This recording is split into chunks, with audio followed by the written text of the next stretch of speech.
We start under a heavy rain at night, and we see a gray-bearded man driving a truck down an isolated rural road.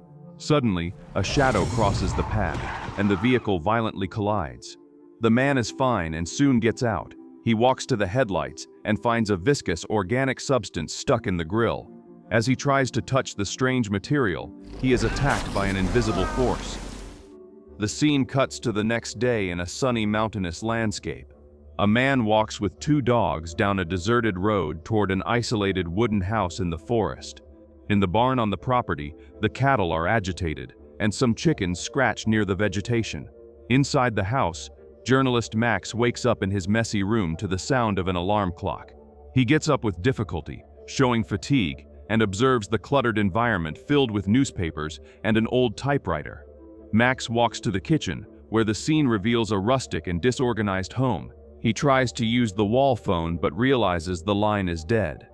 After pouring coffee into a blue mug, he heads to his home office. He cleans the keyboard of his laptop, puts a candy in his mouth, and starts typing an article titled, "The Pressure is On for the Local High School Football Star." He pauses, showing creative block while looking at cardboard boxes piled at the door. Max puts on his green jacket, hops in the car, and drives along a winding road surrounded by trees in autumn colors.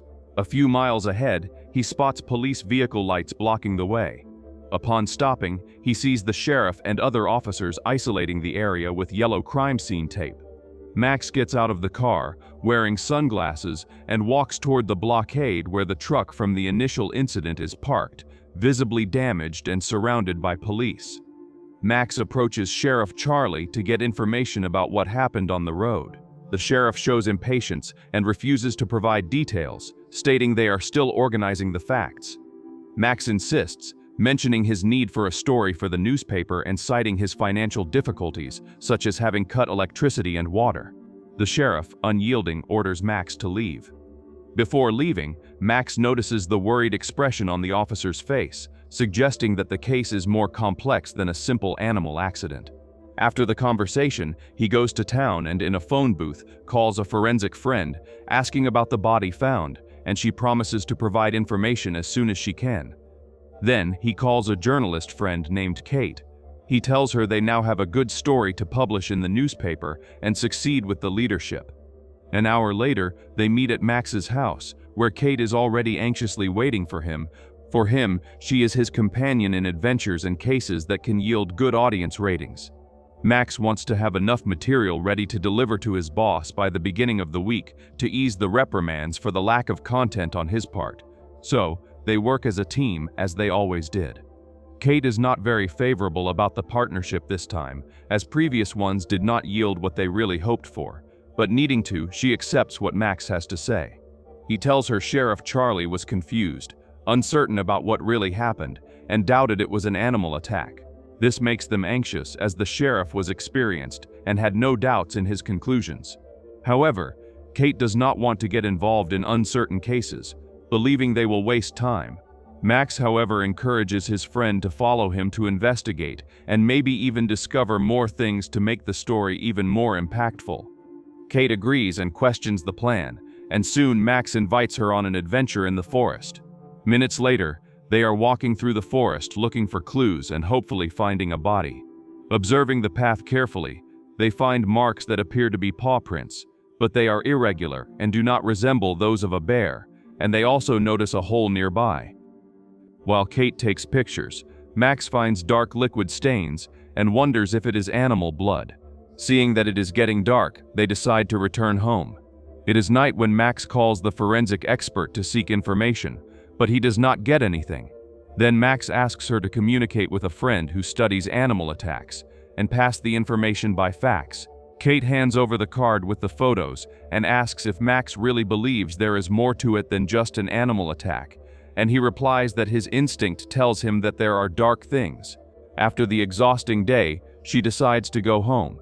The scene cuts to a residence in the forest area, where a lady lets her dog out to relieve itself, but the animal ends up entering the dark forest. When the woman calls it minutes later, the animal only barks, and then a deathly sound echoes. The lady calls her beloved pet, but what she receives in response is an attack from an unknown creature that brutally kills her. The next morning, the police go to the house to collect what remains of her. Soon, Max and Kate arrive at the scene, and they discover that the case resembles that of the driver at the beginning. Max questions whether it could be a wild bear, but the sheriff asserts that no bear commits such brutality against its victims. With no further information, the journalists leave the area. Later, they return to the house and talk to the woman's husband in search of information. The man states he heard screams and quickly went out to check, but saw no one outside the house. When he heard an animal growl coming from the forest, it frightened him, causing him to retreat and just call for police emergency. After the conversation, the journalists leave and go for a walk in the forest.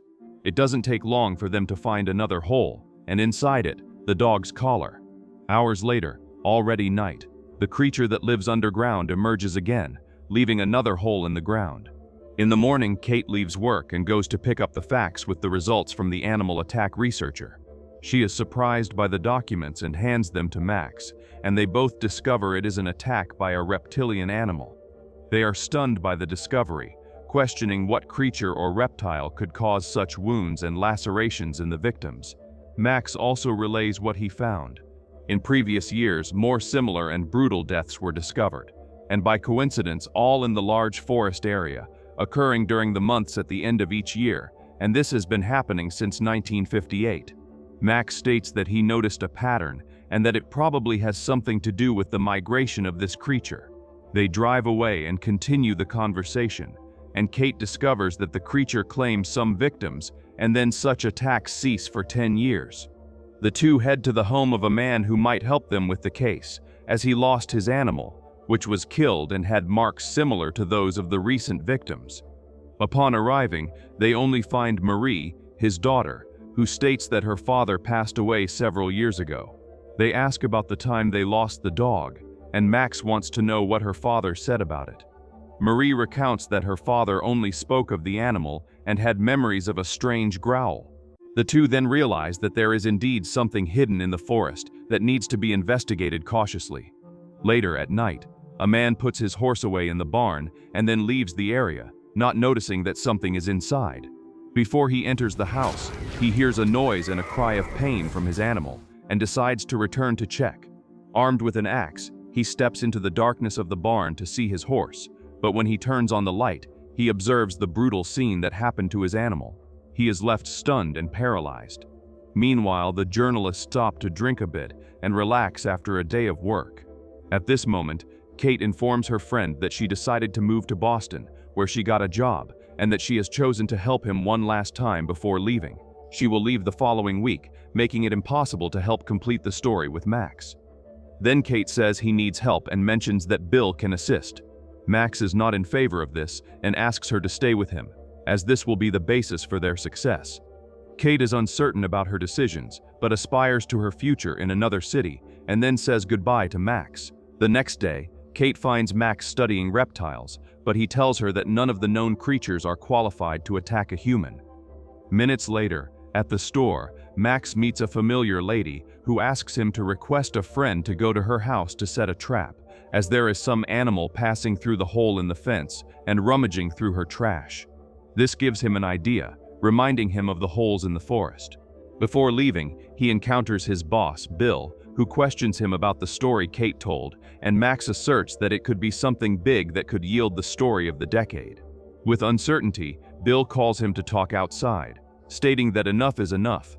After some time without Max producing anything relevant for the company, Bill fires him. Despite the unfortunate meeting, Max calls Kate, asking her to meet him the next day. Hours later, he arrives home and hears a noise in the vegetation coming from the forest. He observes closely, but cannot identify what it is. The scene cuts to the morning, showing Kate arriving at Max's residence, and fortunately finds him there. He was waiting for her to show her something important, and quickly takes her close to his yard to show her a new hole. Starting to worry and fearing another possible attack, Kate calls Sheriff Charlie.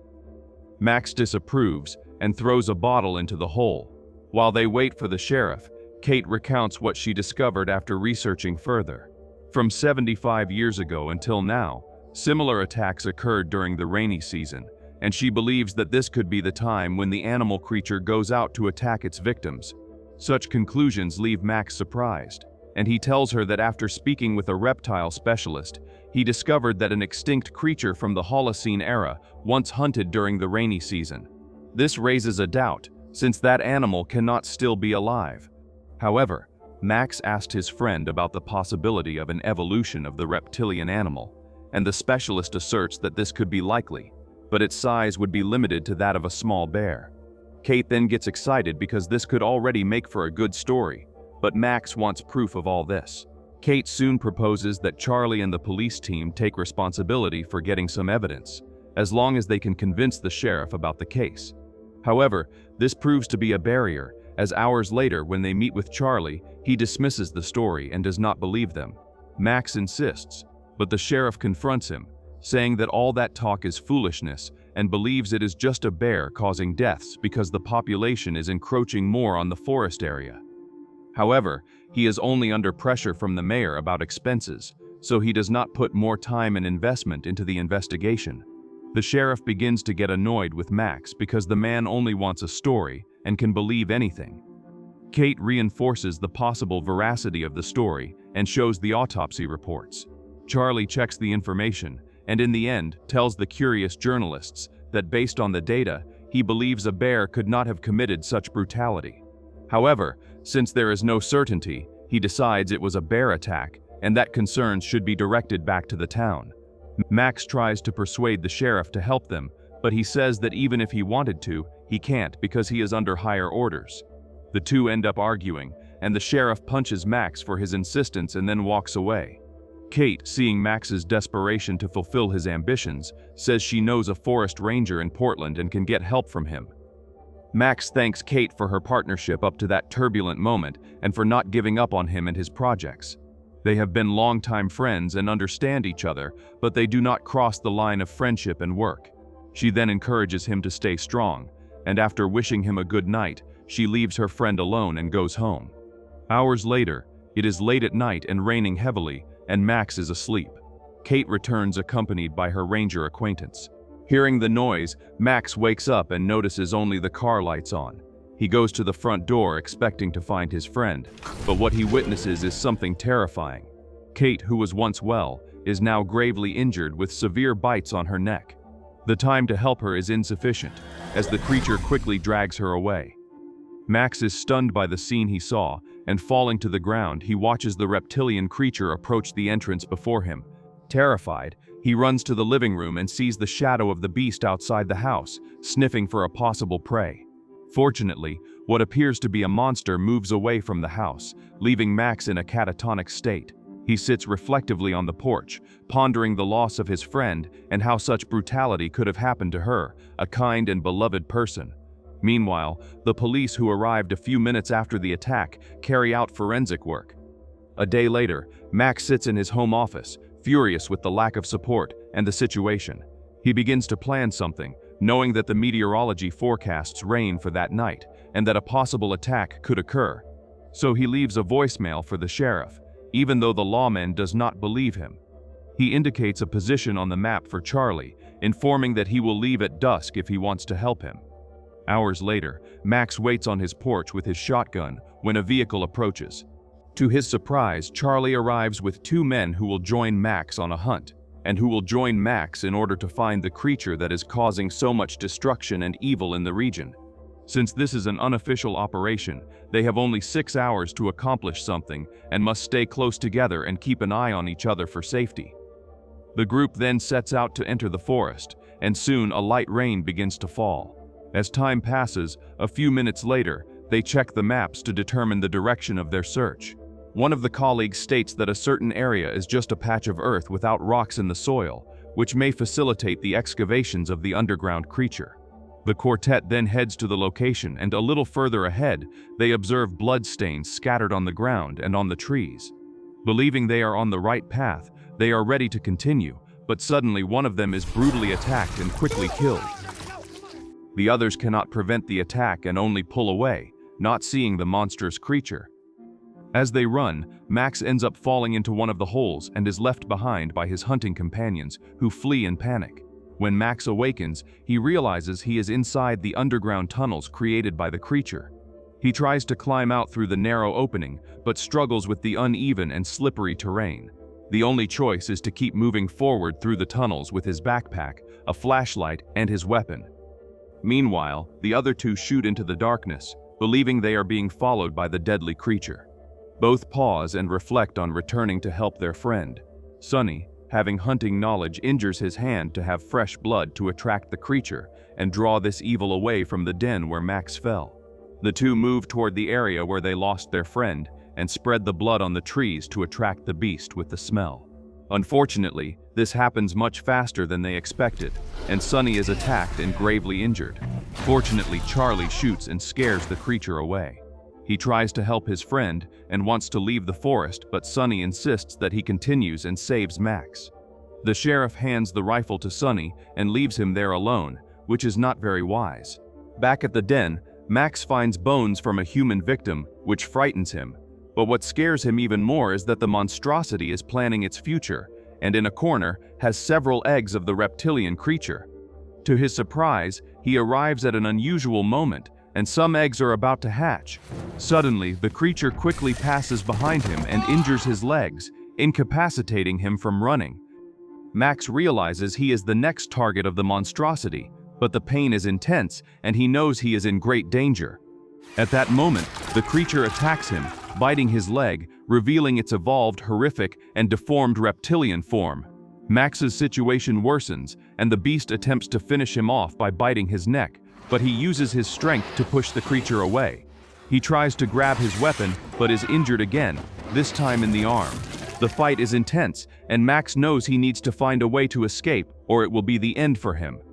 Without a firearm, he grabs a bone and injures the creature's eye, then gets his shotgun and shoots the monster in the head, killing it. After defeating his enemy, he tries to rise, but his wounds are severe, preventing him from standing. However, fortunately, he hears Sonny calling him. Then he focuses his mind, forgetting the pain, and gets up to go to the entrance and talk to his friend.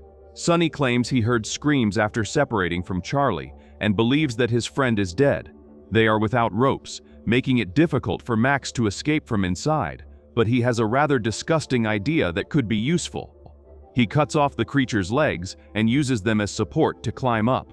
With a lot of pain and effort, Max begins to ascend while Sonny watches him, worried about his friend's delay. Max mutters that he is doing his best when a gunshot echoes, and he soon sees his friend Sonny being dragged into the dark forest. He is horrified to hear an animal growl approaching the entrance of the hole, and soon comes face to face with another creature, this time the Alpha, which has a mouth similar to that of a crocodile, with sharp teeth and cold eyes. The monstrosity stares at the man before it, knowing he is an easy prey within its underground den. However, before it can declare the end of Max, someone shoots several times at the beast, hitting it accurately and killing it instantly. Fortunately, Charlie is still alive and rescues his friend. A few hours later, we see Max in a hospital bed receiving medical care, with Charlie by his side. They chat a bit, but soon Max becomes agitated and alerts the sheriff that there were eggs inside the den. Desperate, they return to the location and find that the eggs have hatched, and neither the dead creatures nor their offspring are there.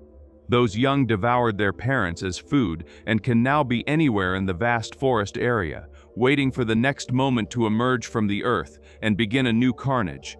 The solution is to arm everyone in the town close to the forest and be prepared to confront these abominations before they are caught by surprise.